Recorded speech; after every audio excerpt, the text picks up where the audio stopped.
Good morning, students. Myself, Professor Uday Patel.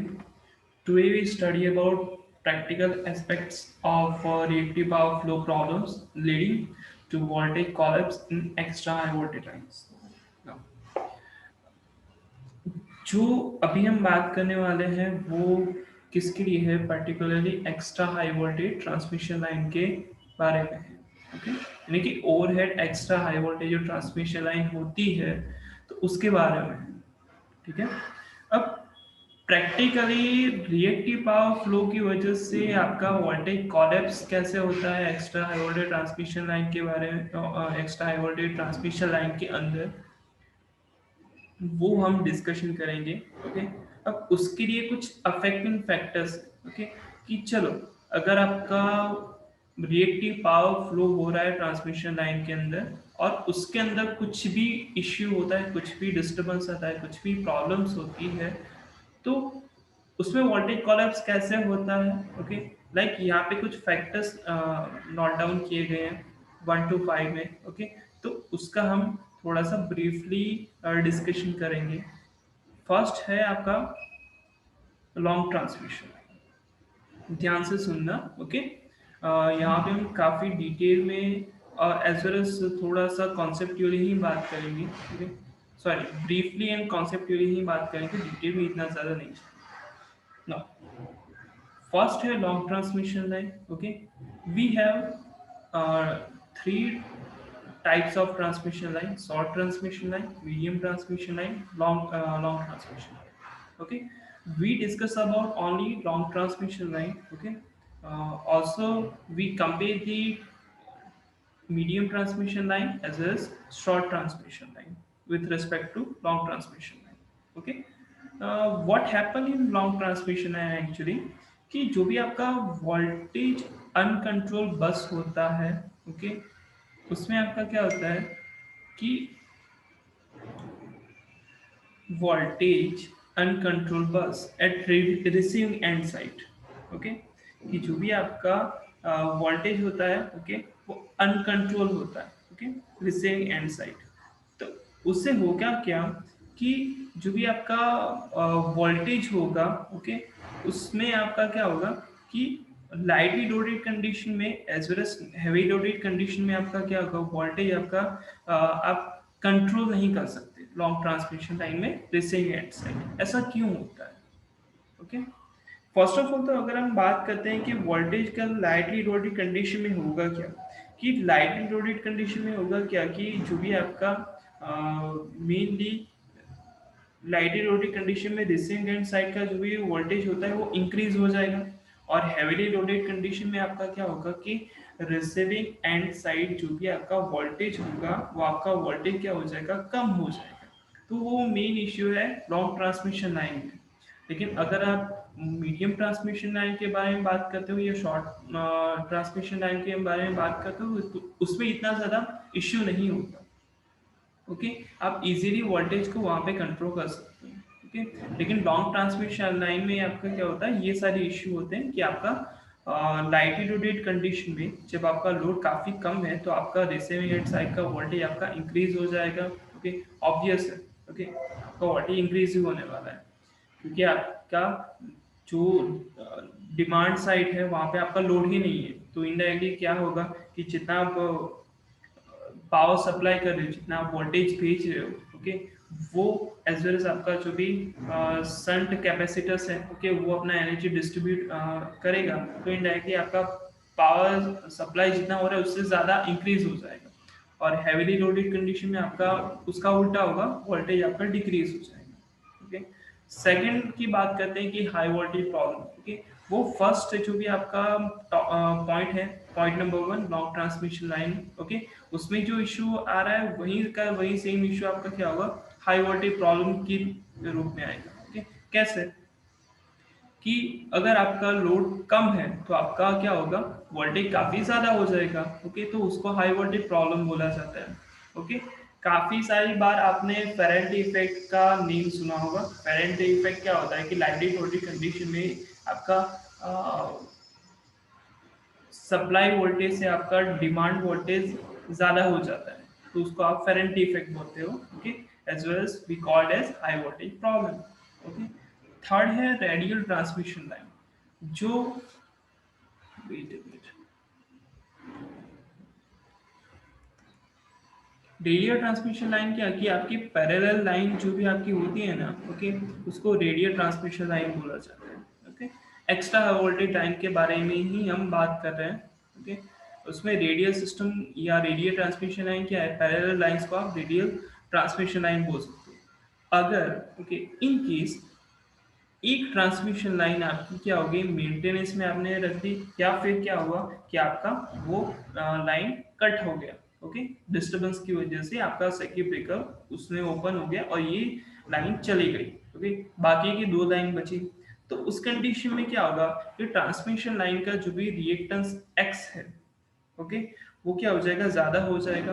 और उस condition में आपका इनडायरेक्टली उसका इफेक्ट क्या होगा कि जो भी आपका रिएक्टिव पावर है, लार्ज रिएक्टिव पावर डिमांड आपकी इंक्रीज हो जाएगी। ओके, और उस कंडीशन में क्या होगा कि ये इश्यू हुआ, तो उसको उसको सॉल्व करवाने के लिए हमने क्या किया कि ऑन लोड जो भी आपके टेप चेंजिंग ट्रांसफार्मर है, ओके, वो हमने यूज किया। ओके, तो इससे होगा क्या कि डिस्ट्रीब्यूशन साइड का जो भी वोल्टेज होगा वो तो आपका इम्प्रूव हो जाएगा, बट आपका क्या इम्प्रूव नहीं होगा, ट्रांसमिशन लाइन का वोल्टेज इम्प्रूव नहीं होगा। दो चीजें डिफरेंट डिफरेंट है। डिस्ट्रीब्यूशन साइड का वोल्टेज, ओके, डिमांड साइड का जो भी डिस्ट्रीब्यूशन साइड का जो भी वोल्टेज होगा वो इम्प्रूव हो जाएगा। किसकी वजह से, टेप चेंजिंग ट्रांसफॉर्मर की वजह से, जो आपका रिसीविंग एंड साइड होगा वो। बट आपका ट्रांसमिशन लाइन का वोल्टेज तो है ना, ओके, तो उसका क्या होगा, वो इम्प्रूव नहीं होगा। तो वो भी एक क्या हुआ, इश्यू हुआ। किसके अंदर, ये थर्ड पॉइंट के अंदर। ये आपका थर्ड पॉइंट का मेनली क्या है, मेनली ये डिस्कशन है। ओके, ठीक है। उसके बाद क्या है कि reactive power dispatch capability. Okay, क्या है, reactive power dispatch capability. Okay, अगर अगर इन केस मान लो कि जो भी आपका पावर सिस्टम का वोल्टेज है, अगर वो डिक्रीज हो जाएगा, तो इनडायरेक्टली क्या होगा, रिएक्टिव पावर की रिक्वायरमेंट या रिएक्टिव पावर इनडायरेक्टली क्या हो जाएगा, इंक्रीज हो जाएगा। जस्ट इन केस एक ये ग्लास है, ओके, उसके अंदर इतने पोर्शन में आपका क्या है कि आपका एक्टिव पावर पी है, ओके, और ये इतने पोर्शन में क्या है कि रिएक्टिव पावर क्यू है। ओके, ये जो भी साइज है, ओके, वो फिक्स रहेगा। ओके, ये पावर सिस्टम के अंदर इतना जो भी आपका एपरेंट पावर है वो फिक्स रहेगा। अगर ये सिस्टम वोल्टेज या सिस्टम, अगर मान लो कि ये इतना आपका सिस्टम वोल्टेज है, अगर ये कम हो जाता है तो इनडायरेक्टली रिएक्टिव पावर क्या हो जाएगा, ज़्यादा हो जाएगा ना। ओके, क्योंकि ये एपरेंट पावर आपका फिक्स है। ओके, तो रिएक्टिव पावर तो आपका ज़्यादा हो गया। लेकिन एक कंडीशन में होगा क्या कि रिएक्टिव पावर इंक्रीज होते होते होते होते होते क्या हो जाएगा, वोल्टेज आपका कोलैप्स हो जाएगा। पता चला, अगर आपका रिएक्टिव पावर आप कंट्रोल नहीं करते, ओके, अगर ये एक लिमिट से ज़्यादा हो जाता है, ओके, तो इनडायरेक्टली रिएक्टिव पावर को जो भी प्रोड्यूस करवा रहा है कौन, ट्रांसफॉर्मर, ओके, वो उसका एक थर्मल लिमिट होता है, वो आपका क्या हो जाएगा, वो लिमिट से ऊपर चला जाएगा, और उस कंडीशन में आपका क्या होगा, वोल्टेज कोलैप्स हो जाएगा। उसके लिए हम क्या कर सकते हैं कि ऑटोमेटिक वोल्टेज रेगुलेटर यूज कर सकते हैं, AVR हम उसको बोलते हैं। ओके, लेकिन उस कंडीशन में होगा क्या कि आपका मेनली रिएक्टिव पावर जो भी आपका एक लिमिट से ज़्यादा हो रहा है ना, वो तो आपका सॉर्ट आउट हो जाएगा। ओके, लेकिन उस कंडीशन में आपको कौन सी प्रॉब्लम फेस होगी कि आपका जो भी वोल्टेज है वो अंडर वोल्टेज हो जाएगा। ओके, जो भी आपका मेन वोल्टेज आप जो सप्लाई साइड से भेज रहे हो ना, ओके, तो वो तो आपको उतना ही रहेगा, क्योंकि आपने रिएक्टिव पावर को तो कंट्रोल करवा लिया, but what about voltage, what about system voltage, वो आपका क्या हो जाएगा, कम हो जाएगा। तो उसको आप क्या बोल सकते हो, अंडर वोल्टेज प्रॉब्लम बोल सकते हो। फिफ्थ पॉइंट है shortage of local reactive power. Okay, अब जैसे आपका क्या होता है कि एक इक्वेशन है, supply power is equal to demand power plus losses power. वैसे ही आपका रिएक्टिव पावर क्या के लिए क्या होता है कि जितना आप पावर सप्लाई कर रहे हो उतना ही रिएक्टिव पावर का डिमांड होना चाहिए। Okay, supply power is equal to what, demand power. Okay, reactive power की हम बात करें, supply reactive power is equal to demand reactive power. Okay, अब ये अगर नहीं होता, ओके, कुछ भी प्रॉब्लम होती है तो इनडायरेक्टली होगा क्या कि रिएक्टिव पावर का जो भी प्रॉब्लम होता है तो उसकी वजह से आपका वोल्टेज कोलैप्स हो जाता है। ओके, तो उसके लिए आप क्या यूज कर सकते हो, एसवीसी यूज कर सकते हो, सिंक्रोनस वार कंपनसेटर। ओके, जिसके अंदर आपका फैक्ट डिवाइसेस आता है, like T C R, T S C, क्या बोलते हैं, यूपीएफसी, डिफरेंट डिफरेंट टाइप्स के आपके क्या होते हैं, रिएक्टिव पावर को कंट्रोल करवाने के लिए मैकेनिज्म यूज होते हैं, कॉन्फ़िगरेशन यूज होते हैं डिफरेंट डिफरेंट। ओके, उसके लिए आपको फैक्ट डिवाइसेस पढ़ना पड़ेगा। हाँ, बट ये आप फिफ्थ नंबर का जो भी shortage of local reactive power है ना, तो उसके अंदर ये आपका कंडीशन फुलफिल होना चाहिए। अगर आपका कंडीशन फुलफिल नहीं होता तो उसके लिए आप फैक्ट डिवाइसेस यूज कर सकते हैं। ओके, उसके बाद है कि expression of critical receiving end voltage and critical power angle at voltage stability limit for a two bus power system. Okay, किसका हमें एक्सप्रेशन लाना है, critical receiving end voltage and critical power angle which is delta. Okay, critical delta C, okay, power angle delta C, and क्या है, sorry, क्या है दूसरा, critical receiving end voltage यानी आपका V. Okay, critical receiving end voltage at voltage stability limit for a two bus power system. Okay, यहाँ पर हमारा दो बस है, ये आप देख रहे हो। ओके, टू बस सिस्टम है, ये डिस्ट्रीब्यूटेड लाइन है। Okay, which is represented as J X. Okay, transmission line का रिएक्टेंस। ओके, लोड का रिएक्टेंस यहाँ पे एक्स, लोड एक्स की तरह रिप्रेजेंट किया गया है। वी एस आपका सप्लाई वोल्टेज है, वी आर आपका रिसीविंग साइड का वोल्टेज है। ये फिगर है radial line connected with purely inductive load to source. Okay, यहाँ पे आपका लोड के लिए क्या है, एक्स है। ओके, उसके आप इंडक्टिव रिएक्टेंस भी आप उसके साथ रिप्रेजेंट कर सकते हो, ये आपका इंडक्टेंस लगाया गया है। Okay, load different different types के हो सकते हैं, resistive load, inductive load, capacitive load, but यहाँ पे हम किसको कंसीडर कर रहे हैं, रिएक्टिव लोड को। क्यों, क्योंकि नॉर्मली आपका क्या होता है प्रैक्टिकल कंडीशन में ऑलमोस्ट 70 to 75% आपका इंडक्टिव लोड ही होता है। ओके, पर्टिकुलरली इस फिगर के लिए हम यहाँ पे क्या कर रहे हैं कि उसके लिए इक्वेशन लिख रहे हैं। Okay, active power as well as reactive power. Okay, तो एक्टिव पावर का इक्वेशन क्या होगा, वी एस सप्लाई साइड का voltage, V R receiving side का वोल्टेज, एक्स यानी आपका ट्रांसमिशन लाइन का reactance into sine of delta which is power angle. Okay, Q is equal to what, Vs minus Vs VR upon X cos of delta minus VR square divided by X। Okay, तो ये दो equation हुए। Okay, अब particularly उसके लिए आप क्या draw कर सकते हो, जैकोबियन मैट्रिक्स ड्रॉ कर सकते हो। ओके, तो पर्टिकुलरली J का वैल्यू क्या होगा, J is equal to 1 upon X Vs into V R cos of delta.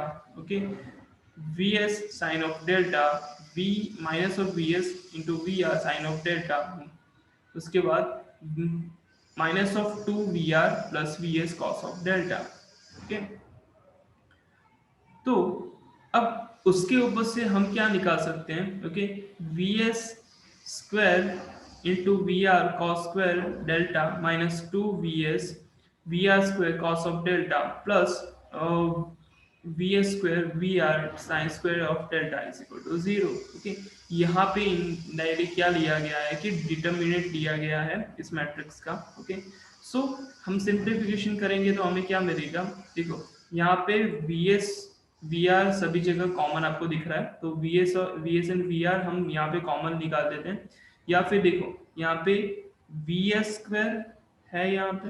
Okay, यहाँ पे V S square V R है तो उसको हम कॉमन निकाल देते हैं, तो हमें ये इक्वेशन मिलता है। क्योंकि आपका cos square theta plus sine square theta क्या होता है, 1 होता है, तो वैसे ही आपका cos square delta plus sine square delta is equal to आपका 1 हो जाएगा, तो वो कैंसिल आउट हो जाएगा। ओके, तो हमें पूरे सिंप्लीफिकेशन के बाद रिसीविंग साइड का वोल्टेज हमें क्या मिलता है कि Vs अपन 2 cos डेल्टा मिलता है। ओके, अब उसको आप किस तरह रिप्रेजेंट कर सकते हो कि रिसीविंग साइड का जो भी वोल्टेज है, ओके, उसको आप क्रिटिकल वोल्टेज की तरह रिप्रेजेंट कर सकते हो। ओके, तो आप क्या लिख सकते हो, V critical is equal to Vs upon 2 cos delta, वो हम बाद में लिखेंगे, बट हाँ जस्ट इन केस आप जो एक्सप्रेशन फाइंड आउट कर रहे हो वो इसके ऊपर से आपको मिलेगा।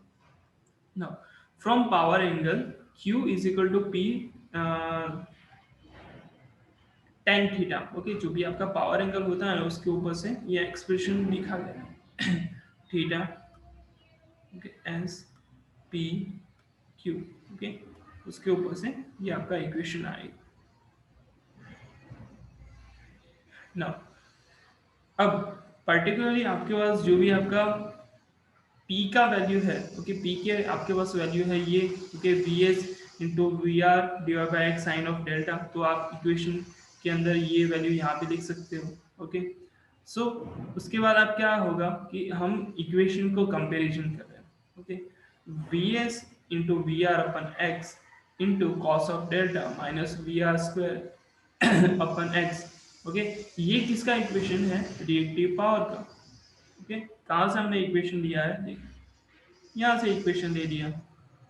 ओके, और रिएक्टिव पावर जो हमने फाइंड आउट किया था ये, ओके, वो इक्वेशन ले लिया। हम दोनों इक्वेशन को इक्वल लिख सकते हैं। Okay, Q is equal to Q, तो इसके इक्वेशन के ऊपर से आपका क्या आएगा, ये पूरा का पूरा इक्वेशन आ जाएगा। ओके, और उसका सिंप्लीफिकेशन जो भी आप करोगे, ओके, तो उससे हमें क्या मिलेगा, V R is equal to V S cos of delta minus sine of delta into tan theta. Okay, और जो भी आपका जैसे आप रिएक्टिव पावर को इक्वल आपने लिखा है वैसे ही आप एक्टिव पावर को भी दिखा सकते हो, तो ये आपका इक्वेशन आपका आ जाएगा। ओके, और उसके ऊपर से पूरा का पूरा सिंप्लीफिकेशन करोगे तो आपको डेल्टा की वैल्यू क्या मिलेगी, delta is equal to pi by 4 minus theta by 2। Okay, और उसके बाद आप मेनली जो इक्वेशन हमने ये लिया था, देखो ये इक्वेशन दिया था ना हमने, तो उसके अंदर आप क्या लिख सकते हो कि V critical is equal to V S upon two cos delta critical. Okay, where delta critical is equal to what, pi by 4 minus theta by 2।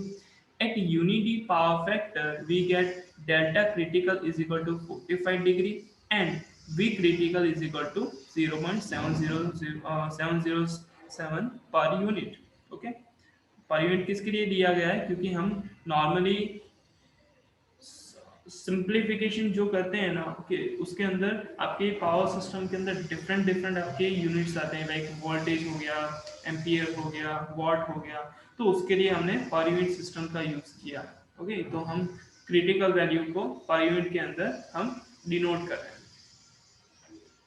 तो ये था मेनली क्या है कि practical aspects of reactive power flow problem leading to voltage collapse in extra high voltage and expression of critical receiving end voltage जो हमें 0.707 per unit मिला and critical power angle at unity power factor is equal to 45 degree. Okay, तो ये हमने आज theory पढ़ी है। ठीक है, अगर आपको कुछ डाउट है तो आप फ्रीली पूछ सकते हो कमेंट बॉक्स के अंदर। Okay, thank you so much.